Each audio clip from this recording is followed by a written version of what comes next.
وَلَمَّا وَقَعَ عَلَيْهِمُ الرِّجْزُ قَالُوا يَا مُوسَى ادْعُ لَنَا رَبَّكَ بِمَا عَهِدَ عِندَكَ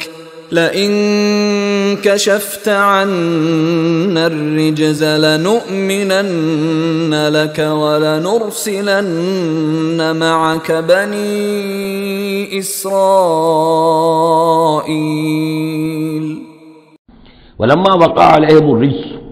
اور جب ان پر وہ مصیبت آ جاتی تھی، یعنی یہ کہ ہوتے ہوتے اب ان کی جو اکڑ خونی ہے اس میں کم سے کم یہ کمزوری واقع ہو گئی، یہ نرمی واقع ہو گئی جو آگے آ رہی ہے۔ ولما وقع علیہم الرجس، جب ان پر وہ عذاب آتا تھا، قالوا یا موسیٰ، تو وہ حضرت موسیٰ سے کہتے تھے ادع لنا ربک بما عہد عندک، اپنے رب کو پکارو، دعا کرو جو تمہارا اس سے قول و قرار ہے، تمہارا عہد ہے اس کے ساتھ، تاکہ وہ ہمیں اس مصیبت سے نجات دے۔ لیکن کشفت عنا الرجس، اگر اس نے ہم سے اس عذاب کو ہٹا دیا، کھول دیا، لنؤمنن لک، ہم تمہاری بات مان لیں گے۔ یہ ایمان کے ساتھ جب لام آتا ہے تو اس کے معنی وہ ایمان ایک عقیدے والا ایمان نہیں ہوتا، مان لیں گے، تمہاری بات مان لیں گے۔ ایک ہے ایمان بے کے ساتھ، آمنت باللہ و ملائکتہ و کتبہ، تو با کے ساتھ جب آتا ہے پورے وثوق کے ساتھ، یقین کے ساتھ، گہرے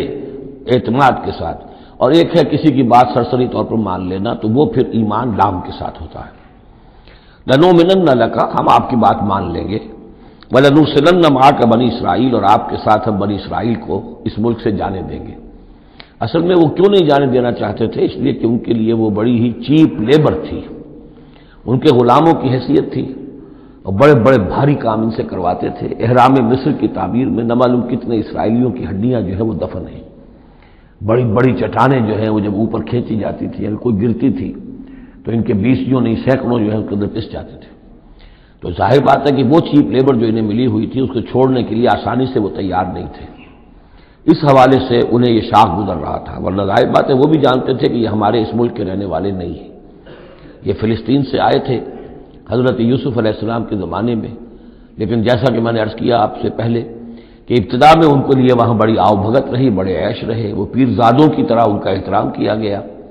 انہیں بہترین زمینیں دی گئیں، جوشن کا علاقہ کہلاتا ہے جو نیل کا ڈیلٹا ہے، جو سب سے زیادہ زرخیز علاقہ ہے، وہ ان کو دیا گیا، وہاں یہ لوگ جو زمیندار بنے۔